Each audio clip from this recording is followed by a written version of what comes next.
So, hi guys, welcome back to this episode of the Media and Content Business Podcast. And today for the first time, I have another very famous podcaster with me out here, and it's the Musafir Stories, the travel podcast that we've all been listening to for a long period of time. So, Saif, thanks a lot. Saif is the founder of the Musafir Stories. Saif, first of all, I would like to thank you for coming down here and agreeing to talk to us about your journey. Thank you, Jugal. Thank you for having me, and thank you for that generous introduction. Also, I don't know if I'm deserving, but thank you. I'll take that. No, all right, cool. So right away, jumping in right away, Saif. Can you give us like what motivated you to start this podcast? And considering also tell us when did you start? Because I think you've been in the scene way long before podcast was even a word in India. Yeah, no, definitely. I mean, yeah, it's a little way back, but it's all in relative terms, right? If we talk about podcasting itself, it started in 2004, 2005. So compared to that, we were also late to the game. But yeah, to India, definitely it was fairly new. And we started in 2017, like early 2017. The process for it started in 2016 in terms of building up content and all of that. But 2017 Feb is when our first episode went live. And yes, like you mentioned, in India, especially at that time, we even had a challenge explaining it to guests. So forget about listeners. We'll come to listeners after. But Right. even explaining it to guests, right? Like what a podcast is, what the medium is, how they would consume it, or how we would record. All of that was so like it felt overwhelming and complex at that time, even though the USP of podcasting is supposed to be that it's fairly easy in terms of like the barrier to entry compared to YouTube, right? In terms of Right. production or production time and stuff like that, it doesn't take too much. So it was way early. And in terms of the motivation, I've been a long time listener. I was based in the US back in the day. I think 2008, 2009, that period is Right. when I was listening to podcasts. I was a student back then, so a lot of freehand on time during commutes, during the household chores like laundry or going running in the gym or whatever. I used to listen to a lot of podcasts, and a lot of these used to be like the NPR blog and stuff like that. And I also used to listen to a lot of travel podcasts back then, and Amateur Traveler being one of my favorite shows. And in fact, the show that Musafir Stories was also inspired by, right? It happened that in 2015, 2016, around that time, I moved back to India. And also, just as a quick reference to listeners. Musafir Stories is run by or hosted by me and my wife, Faiza.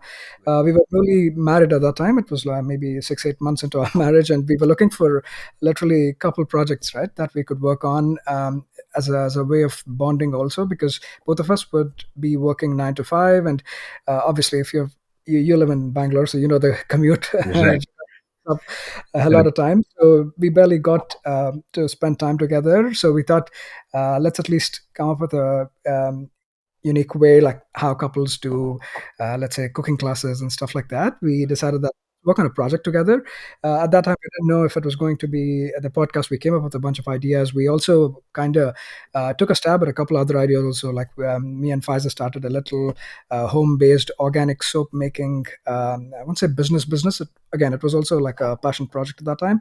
And eventually, one of the other things we thought about was, because I already listened to so many podcasts, and having moved back to India, I found like a complete lack in supply, right? There was barely 50 shows, 50 active shows back in the day, Jugal. And I could literally count the ones that were actually producing content consistently and content that was worth consuming. So I was like, why not we give this a try? I listened to a lot of podcasts, but obviously we haven't made any, but the experience in itself, listening and knowing how the medium works, should be enough for us to give this a stab. And that's how Musafir Stories was born. Literally out of like a discussion in our bedroom one of these nights as we were discussing things to do. And I think in the next couple of days I ordered a mic, and we started Right. trying out.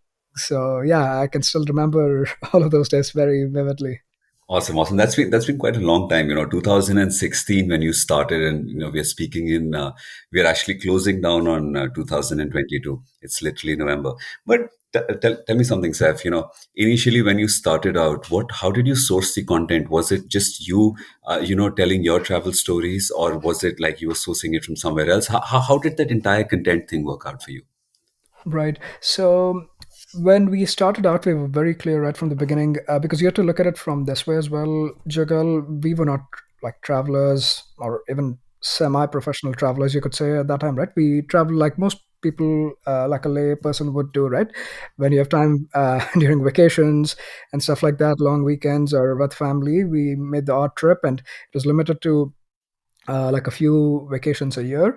And also in terms of any sort of media training, if I may, in the sense of how you can create stories that are impactful and how you can deliver it by yourself. Right. We were not there, right? We had no sort of training. Both of us are engineers. That's our background. So we didn't have any sort of training. So we thought, and at the same time, like we wanted the podcast to actually be meaningful to people who are listening, to the listeners. So we knew from day one that we'll actually speak to somebody who's doing this in at least some sort of professional capacity. Like, are you a travel writer, are you a blogger, are you an author, and stuff like that? You should have done your research, because at the end of the day, if you cannot have a meaningful conversation, I think somebody said it really nicely. There's only so many ways in which you can tell a place is beautiful or the experience was wonderful, right? And Right. travel also is a very, very visual medium. So you have to keep in mind that it was always going to, with us, it was always going to be audio. We knew that from day one. So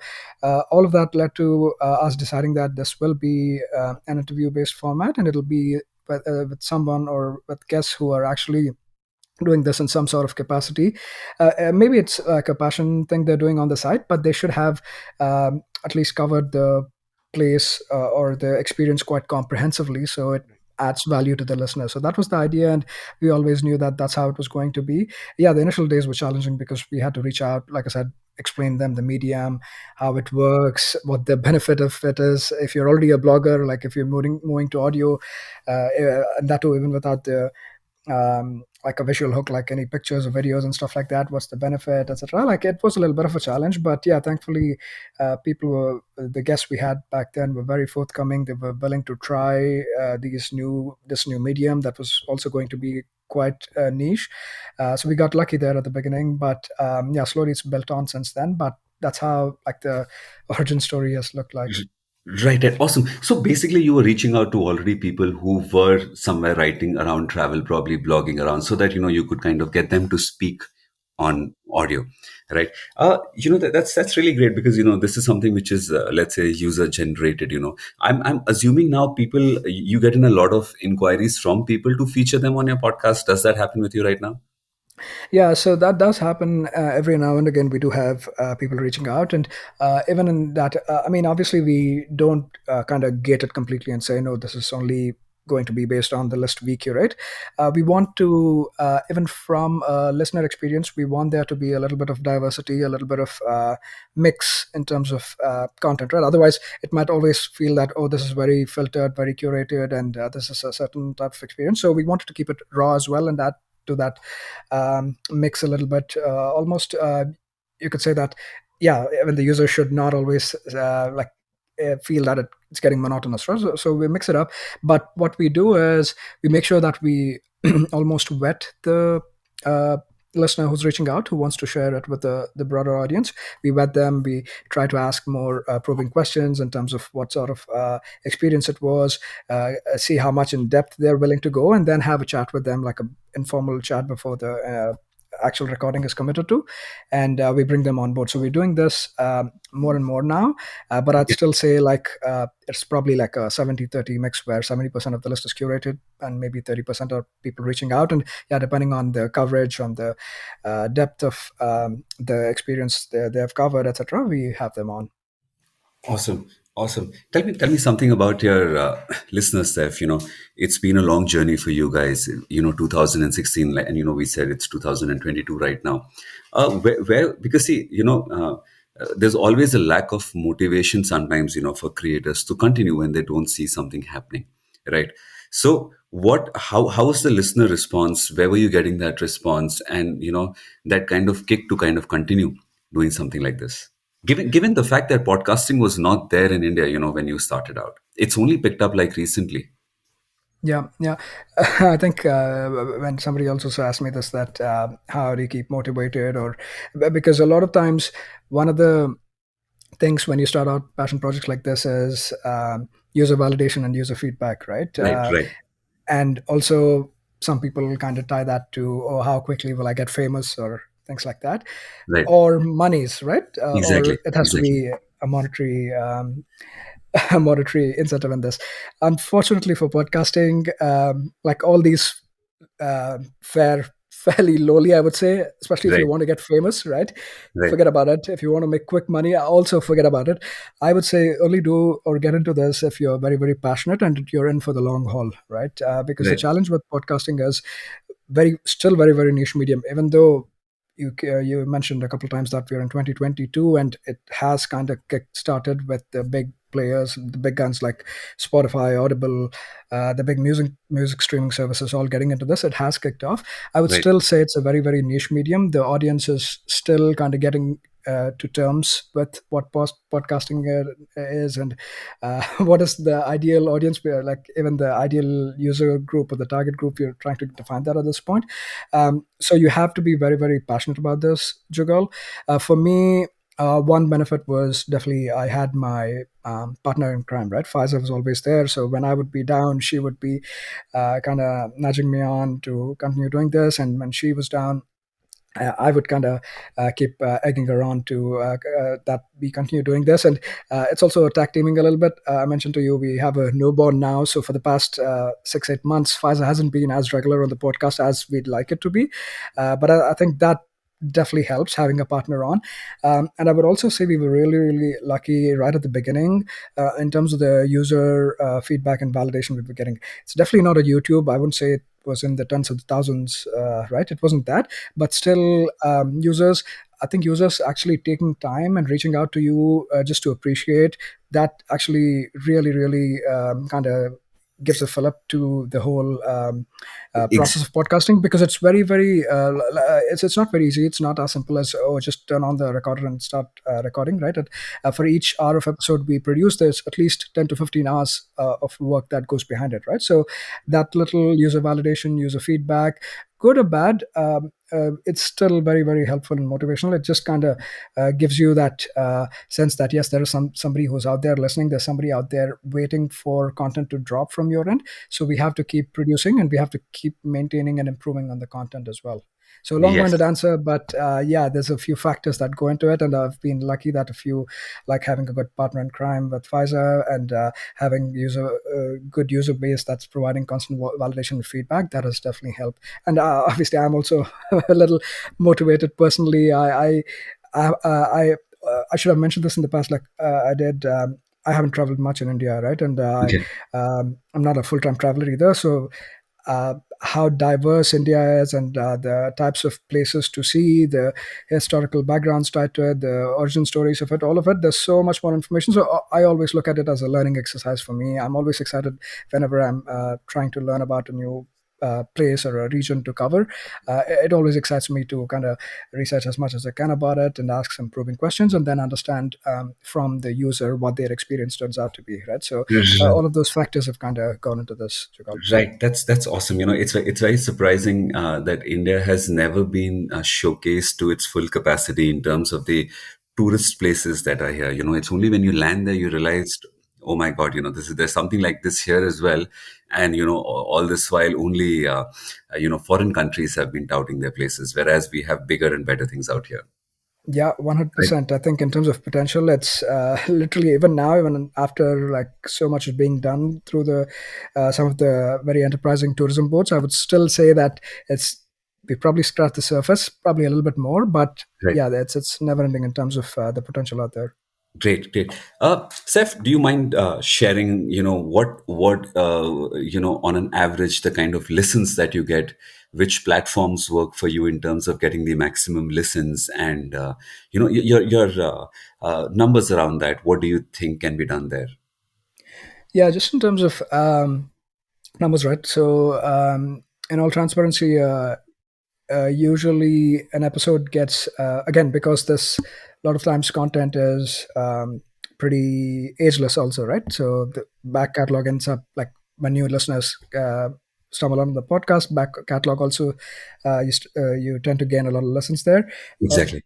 But if I define an episode, and episode's age, let's say, is 1 month, right? So roughly between I'd say 5 to 7,000, depending on the popularity of the guest, the popularity of the place, and obviously how the interaction turned out. Roughly about 5 to 7,000 is what we end up getting. It could vary. Like sometimes it might be on the lower end, sometimes more than that as well, depending on if there's any unusual variables that get introduced. But roughly about that much over a month, and yeah, over time it kind of adds on. It's not too much unless obviously there's some event or something that spikes that interest, but usually it's in that range. Was there another question around this, Yes, or yes, was it yes, mostly okay? yes, yes. You actually answer my question. Just wanted to understand about your audience as well, Seth. Mhm. You've been, the podcast is in English. I'm assuming it's coming in primarily from tier one cities, the listens. Yeah, that is true. Even today, so even in terms of the split, if you look at it, it's about 80 to 83% of lessons coming from India, Jogal. Okay. And also like that, there is also like a huge potential, you could argue, right? Because the podcast focuses on travel solely in India, right? It's an India travel podcast. We go by that. So technically speaking, this should be fair game for anybody who's out inbound tourism, you could say, for anybody outside of the country who's looking to visit India. This should be fair game, right? So we haven't really kind of caught on there yet in terms of listens. So hopefully that's a potential place. In terms of who listens to, yes, you're right. The primarily listenership from India comes from tier one cities, but other yeah, I mean, I meant to say metropolitan cities first, followed closely by tier one cities. But every once in a while, we do see, I don't know, places like Pune, Indore. If right now they're classified as tier one or tier two, they're probably tier one, I think. But yeah, places like that as well. Places in Maharashtra, especially, we tend to get a lot of traffic from there. So it is surprising, but it is spread. I mean, even in terms of countries, if you look at it, I think it's over 50 countries that we have listeners from. Not every episode, but over time we've had listeners. But yeah, primarily from India and primarily from these metros or tier one cities. Right, right. But Seth, tell me something. Have you guys, by any chance, used any platform to promote your content, or it's just been that you've put it out and allowed these, listening platforms like a Spotify or a Ghana or a Savan to kind of pick it up and showcase it to the audience? Like, have you used Instagram by any chance? Have you used Facebook by any chance to kind of advertise your Right. content? Right. So, from a marketing perspective, right, it has definitely been limited to anything we can do in our personal capacity, Jugal. Right, Back right, in the day when we started, obviously the push was much more like I used to try and post as much content as possible and all of that.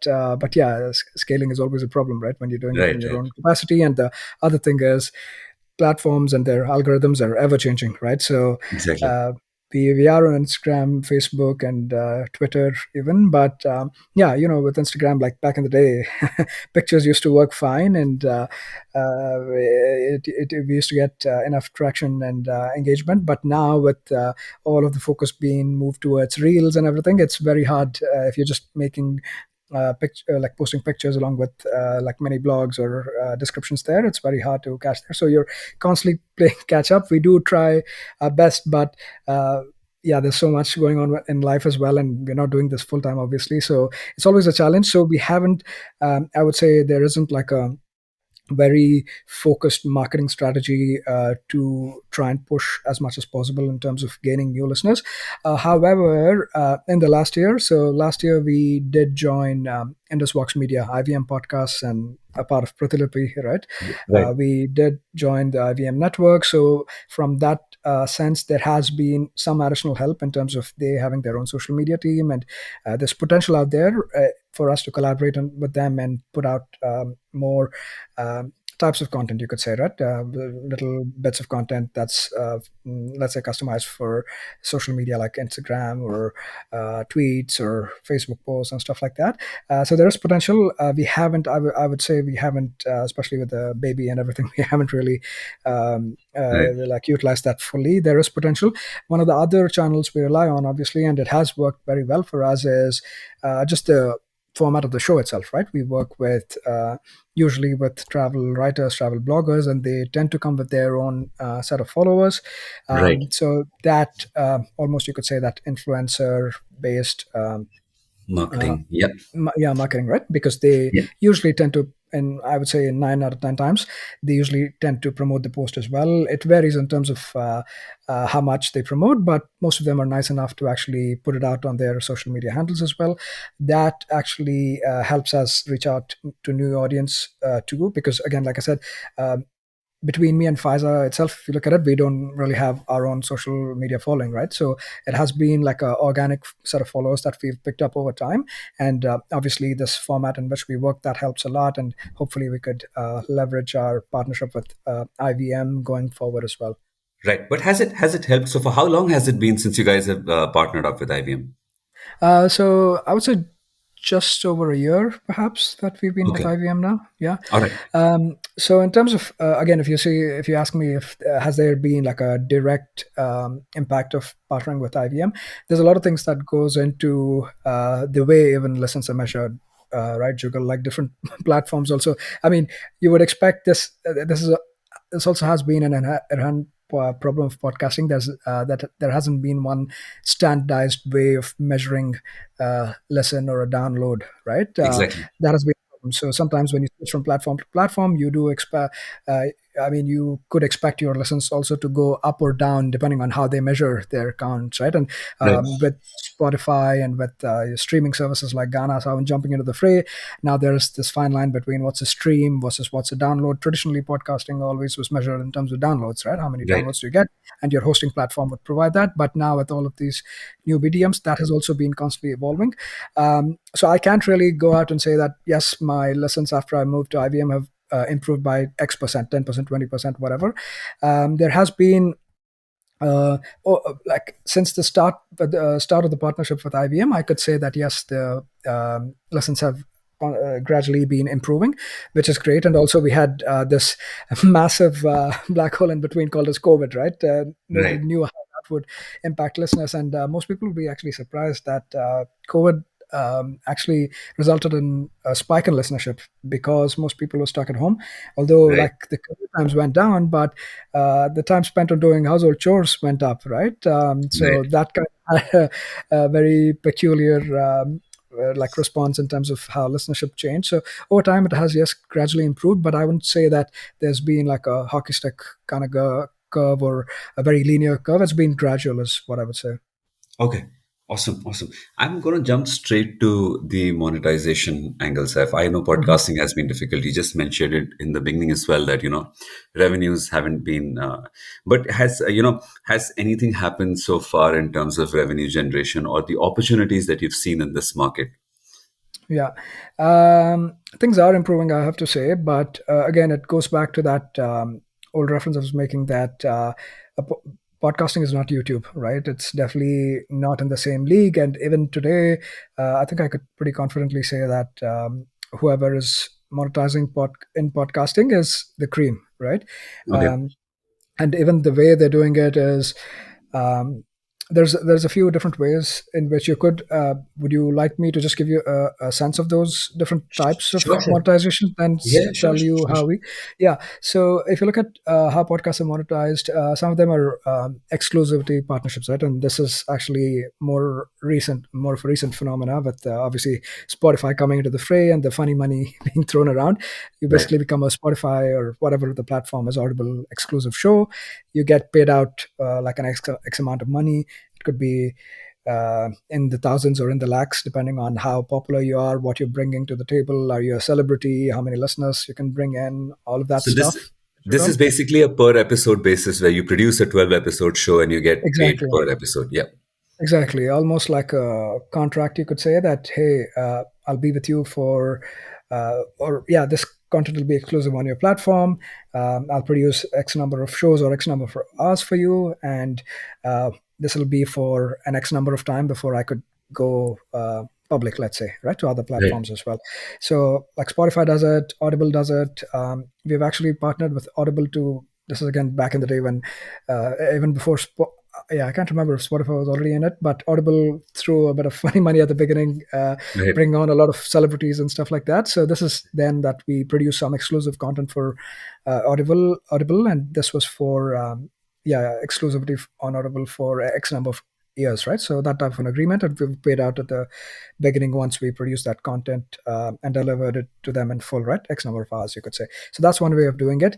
Again, this is not something that is let's say ongoing, right? This Right. is pretty much, you could say, on a project So, base or so, assignment base so with them. you gave the content that you produced for them exclusively to them. They owned the Yep, rights to it. yep, that's right. All right. All So right. you basically, I mean, you still own, yeah, I think you could say shared IP, because you still own the content, but its distribution and everything is solely owned by Audible on their platform for Okay. X number of years, right? So So it's so it's it's not that. Mhm. so it's exclusive on Audible for, let's say, 3 years, but you Yep. can post it out after 3 years wherever you After want that, to.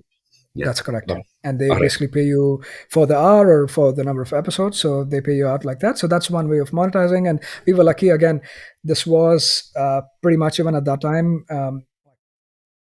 If you look at the Audible platform, from your Amitabh Bachchans to your, I don't know, Nawazuddin, and Yes. it was Yes. Yes. mostly celebrity driven. And then maybe, I think the challenge was obviously with celebrity driven broadcasts, the costs are high, right? And then secondly, there's only so much content you can get, right? So they started to reach out to other independent producers. At that time, we were also producing our show independently, and we didn't want to like give up existing catalog that was public to users. We didn't want to make that like exclusive on Audible, so we basically produced content for them. So that was one way we kind of monetized it a little bit. The other way, and more of the traditional way, has always been ad-based revenues, right? Basically, you play a pre-roll, mid-roll, post-roll, whatever ad it is, or you do uh, host reads, right? The host reads out an advert. And Right. before moving to IVM, we've been lucky to be partnered with Audioboom, right? Audioboom is another hosting provider, primarily based out of the UK, but they did have presence in India up until I think last I year, think where they had a team. Uh-huh. 21. Yeah. I think they 21. moved out of India in 2021. Yeah. Exactly. So they were here for a little bit, and we were one of the initial adopters or partners on Audioboom too. So we worked with them, and they had a great team, Aman, Umesh, and a few others, and they were really kind of driving this adoption in terms of having marketers try and experiment with podcasting. Right, I would say they were one of the very early ones that actually had Right. creators monetized on their platform, and yeah, Right. basically through ad reads and so yeah, host reads, and through ad inserts in the Right. podcast. Right, right. But have you seen a difference so far, Seth? Because from the early days, right now, what happens is that, of course, a lot of audio platforms have come out, but mostly it's about audio stories. Right. There's still a difference between podcasts which come out weekly, and they'll cover probably fiction, but they'll also cover a lot of non-fiction. And then there is the other angle, which is audio stories. People coming out with episodic stories on a daily and a regular basis, right? Yeah, That yeah. seems to have got more. So yeah, just wanted your view. Have you seen any change per se in podcast listening? Yeah, I mean, overall, in terms of the listenership and the audience in itself, that has definitely gone up, I would say, Jugal, compared to, especially like if you look back 2016, 2017, right? Around that time, there was the only, I think you could fairly confidently say that the only people listening were people who were already exposed to podcasts in the West, right? Those were the only listeners back then. Now, with all of this new you say new age media or these streaming platforms, and even music streaming platforms for that matter, right? Coming Right. up, there has definitely been a change in listenership in terms of a lot of new listeners, new, like brand new listeners of podcasts coming onto the medium. Um, Again, I think India has traditionally been user base, a country of uh, radio, right? Like a lot of stuff in terms of radio. I'm not talking about the recent FM radio, but if you go back in the day to All India Radio and stuff like that, there's always been like programming through radio that the population has been used to. That, Right. however, slowly declined with the FM radio. I think that era, you could say, right, where it was primarily driven by Bollywood music and I guess a little bit of, yeah, I don't think you even had like cricket and stuff like that. It's primarily Bollywood music and ads, right? I don't know. Like Yeah. India had a crazy amount of like for every hour, I think easily 20 to 20, like close to 30 minutes were in ads, I think, right? Right, On the right, right. radio. So it was like the user base slowly started to get used to that for a certain number of years during the FM radio boom. And slowly now you're trying to pull them back through podcasting into the other spoken audio content that is out there, right? So we've always lacked in that, and especially in the recent past. Um, Now with podcasting, like I said, still if you have to look at the traditional podcast listeners, mostly listeners who've already been exposed to stuff from the US, from the West. Um, the new age podcast listener, especially the likes that your Savan and Ghana and everybody have brought on, that is highly driven by one Hindi speaking or Hindi content consuming listeners, I would say, Right. Jugal. And Yeah. secondly, they've also, I think, thanks to Geo, we literally skipped, I would say, a step in between, and we jumped directly to video, right? So there wasn't a period where, in terms of consuming content through phones, through data, there wasn't a period where we slowly moved from text to audio, like lower bandwidth media, I would say, to Right. video, right? We literally jumped that step where audio Right. comes in. We were doing a lot of text, but yeah, video came in at literally at cheap prices, and we just used to YouTube and TikTok and all of that, all of those types of mediums. So even in terms of that audience, I feel their capacity for long form content is very limited, right? So that's why you see a lot of content that's being produced, even through these platforms, music streaming platforms that are primarily Hindi speaking audience consumes, has been shorter in terms of format, right? 10-minute, 20-minute type of things. And it also has been kind of storytellings, that type of content Right. too. You'll see a lot Right. of it, right? Fiction, non-fiction, whatever it is, it has been driven by that, which is good. It's just that the new age audience, you could say, that's coming onto these platforms, they're being introduced to podcasts through this format. So it'll still take time for traditional formats that are, let's say, nonfiction or like mine, which is more conversation or interview based, for those to catch up and become a part of the mainstream. It'll still take a little bit of time. Again, I may be completely way off, but it's just been an observation through my time in the space that I've come to Sure. come to I guess Sure. inference. Seth, I'm going to ask you this, one last question towards the end of this conversation. Uh-huh. You mentioned very clearly that this, has started out as a passion and a bonding project per se, and you've always been short of time. But given a choice, let's say tomorrow you have additional people working with you, or you have additional bandwidth, do you want to go on to YouTube? No, I think the simple answer is no. Again, uh, I am reading YouTube as video, right? So Right. I would rephrase that question as, do I want to go on to video? No, Right. because one of the initial incentives of audio for me as well was that I was very conscious. I mean, Faiza is probably a little better, but I'm still very conscious being on video. So I could never have fluent, natural conversation if I were constantly in video. Secondly, the value add also is limited, right? Because we're always talking places. We're trying to show people how a place looks, or have them imagine how a place looks, right? And if Right. they're just looking at our faces in the meantime, I don't think there's too much value addition in it, right? So Right, that right, right. one. But And don't third, don't you don't you think you're losing out to video? Because see, at the end of the day, you've mentioned it very clearly that travel is a very visual. It's a very visual experience, right? And what the person is getting right now is very limited. Like you literally have to kind of make them imagine that you're here, you're there. That's relatively different and that's more not different. It's very difficult as well, right? it is, and it's a very niche audience and a medium. That's why I say Jugal, because if I have to look at it this way, right? how else can I do it? I have to become a vlogger or something if I have to deliver it through a video or through a visual content, or become a blogger where I mix up text and images, right? And both of these media are heavily served, and I would say overserved also, right? If you look at the space, be it video logging, vlogging, or blogging, both of them are heavily saturated. Forget international or even if you look at it, even from an Indian perspective, like this place is served, it's served well. So to bring like value addition, I have to really work on it really hard. I have to be really good, or have to bring in a niche that is totally untapped, right? Those are the only possibilities if I have to dive into any of these other two mediums. Am I missing out on a large audience that's already present in this? True. But at the same time, if you look at it from an audio perspective, one, the medium is completely underserved. There's not many. I mean, now there's a few podcasts, but still, I would say the medium is underserved. And secondly, I would argue that yes, it is difficult to actually have people imagine an experience and try to recreate it. But uh, Right. I actually like flip it back and say that's actually a USP of the medium also, right? Because instead of Mix. showing or serving something to an audience, you're trying to have them create their own experiences.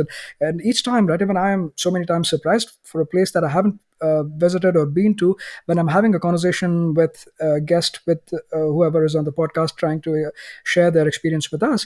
I have my own imagery, I have my own vision of the place, and that could be closely aligned to or very different from the reality, right? But that Right. process of kind of building that image in my mind, that itself is a part of the experience, is a part of the offering, I would argue, right? So I certainly see that as a USP of podcasting. Wow, that's actually awesome, But like you also mentioned, you are missing out an audience. So I was actually coming from that perspective. That don't you Yep. think you're going to be missing out? But Yes, I'm very aware of that, Jugal, and right. it's a very conscious choice as well that I don't want to venture into a space which is one, I'm not comfortable doing in the first place, and second, the medium is already overly saturated. So if I have to be bringing any sort of value to the audience, it is going to be very limited, and I have to be great or extraordinary at what I do in order to add value, right? Both of those cases, I feel that I might not bring too much to the table to actually be giving that experience. One, yes, through audio we are giving this because even just in terms of the inherent medium itself, right? Video is supposed to like take up almost close to 100% of your attention. Like you need to be watching it in order to be following the conversation. What we are trying to do with the podcast is also be flexible with the medium, right? You can consume this while you're multitasking, right? While you're doing other things, like I mentioned at the beginning. So that benefit is also there. And yeah, finally, my personal preference and my personal like the space, my comfort zone also, right? I I wouldn't can. be comfortable doing this, so I guess it's a little bit of a trade-off, and I'm happy to kind of I, take that. yeah, I think it's awesome because a lot of people their choices are dominated by where people are, where the platform is trying to do, or catering to the platform's algorithms. Yeah, And it's great to say someone come in and say that no, I want to do it the way I feel comfortable and not the way the platforms want me to do it. yeah, and it's not to say that actually I'm being very let's say blunt about it, or just being like I'll get phased out or anything. It's not that. I just want to be true to the medium of podcasting, which has been audio first always, right? So it Yes. works out Yes. well. It just happens to work out well with my preferences also. So that's how it'll be. Hopefully, again, the hope is that it'll over time it'll gain its own niche medium, its own niche audience, and thereby we'll be able to thrive. But it's just that I want to be true to the medium and true to what I can bring to the listener as a value add over or what's already there. Right. No, that's really awesome. Seth, thanks a lot for sharing all this with us. I think it's been a great experience to understand how you kind of grew, and you've come so far. It's almost been 5 to 6 years. So thanks a lot once again, Seth, for coming down and agreeing to kind of have this chat with us. No, my pleasure, and thank you. And all the best to you as well, Jugal. And I think I mentioned that when we discussed this initially through on email, that every every bit of this, right, in terms of what media and what personalities and individuals, type of content creators you're covering, it is all of this is something that's not very, I would say, well documented. It's very fragmented also. So for somebody who's trying to learn more about the different media out there, how content creators are working to get their stuff out there and what are the challenges they're facing, this provides a great platform for us to come share stories and for users also to get a sense of it in case they're hoping to jump into any of these media. So thank you so much for giving me the opportunity. Thank you. Thanks a lot, Saif. Thank you.